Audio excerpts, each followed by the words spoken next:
ఇక్కడ చూడండి, find a balance. ఇప్పుడు ఈ బ్యాలెన్స్ అవసరం, full moon in Libra. So ఈ బ్యాలెన్స్ అనేది చాలా చాలా అవసరం. ఎందుకు అంటే చాలా ఆటుపోట్లకు గురైనారు, అంటే చాలా హింసకి గురైనారు. ఒక మాటలో చెప్పాలంటే చాలా పెయిన్ని అనుభవించినారు. అంటే లేని దాన్ని ఇదే నువ్వు ఇదే ఇదే నువ్వు ఇదే నువ్వు అని చెప్పి మిమ్మల్ని హింసించినారు. ఒక విధంగా చెప్పాలంటే నరాల్లో అది ఎక్కిచ్చేసినారు. మీకే మీ పైన డౌట్ వచ్చేలాగా. అది మీరు కాదు, మీకు తెలుసు. అయినా కానీ పదే పదే ఒకే మాట చెప్తున్నప్పుడు ఏమవుతుంది, అదే నిజం అనుకుంటాం కదా. సో అలా మీ పైన మీకే డౌట్ వచ్చేసింది, దట్ ఏమో నిజమే ఏమో, నేను అదే ఏమో, నేను అలానే చేస్తున్నానేమో, నేను అలానే ఉంటున్నానేమో. కాదు, మీరు ఇది, మీరు ధైర్యం, మీరు పట్టుదల, మీరు కృషి, మీరు ఏదన్నా కానీ ఒకసారి గట్టిగా నిర్ణయం తీసుకున్నారు అంటే దానిపైన మీరు నిలకడగా నిలబడగలిగే తత్వం మీది. మీరు న్యాయం వైపు ఉంటారు, మీరు ధర్మం వైపు ఉంటారు, మీరు క్రమశిక్షణతో ముందుకు వెళ్ళాలనుకుంటారు. మీరు ఇంకొకరి దగ్గర చేయి జార్చే మనసత్వం కాదు. మీ చేయి ఇట్లా ఉండాలనుకుంటారు, ఇట్లా కాదు. సో మిమ్మల్ని ఏదైతే భ్రమలో ఉంచాలని ట్రై చేస్తున్నారో అది మీరు కాదు. సో మీరు కాని దాన్ని మీరు ఒప్పుకోవాల్సిన అవసరం లేదు. మీరు బలంగా తిరగబడచ్చు. సో మీకు వస్తున్న ఫైనల్ మెసేజెస్ ఏంటో చూద్దాం. వారియర్, చూసారా, మీలో ఆ పోరాడే తత్వం ఉంది. Divine time. So divine time వచ్చింది కాబట్టే ఇప్పుడు మీ ముందరికి ఈ మెసేజ్ వచ్చింది. ఇది చాలా ఇప్పుడే. ఎందుకు అంటే ఇప్పుడే మీరు దీన్ని తెలుసుకోవాలి.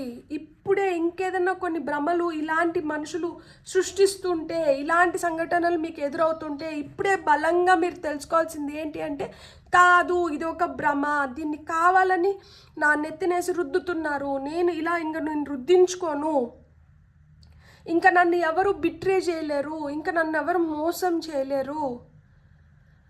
I have outgrown this situation. నేను దీంట్లోంచి బయట పడిపోయినాను, నేను బయటకు వచ్చేసాను, ఇంకా నన్ను ఎవరేం చేయలేరు. అమ్మో, ఇక్కడ ఆత్మ ఘోషిస్తుంది లిటరల్గా, దట్ నన్ను ఎందుకు ఇట్లా సఫర్ చేస్తున్నారు, చాలు, ఇంకా చాలు అంటుంది. చాలు, నిజంగానే చాలు. మీరు వారియర్, మీరు పోరాడగలుగుతారు. అందుకనే మీకు ఇట్లాంటి ఒక పోరాటం మీకు జరుగుతోంది.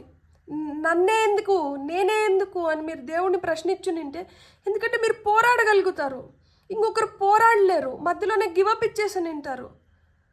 అది వాళ్ళ లైఫ్ని వాళ్ళు ఎండ్ చేసుకోవడమో లేకపోతే ఇంకేదన్నా చూసుకోవడమో ఏదో జరిగి నింటుంది ఇంకొకరితో ఎవరితోన్నా. అయితే మీరు బలంగా తిరగబడగలుగుతారు కాబట్టి, మీరు ఎలా అయినా కానీ దీన్ని అధిగమించగలుగుతారు కాబట్టి ఇలాంటి సిచ్యువేషన్స్ మీకు క్రియేట్ అయినాయి.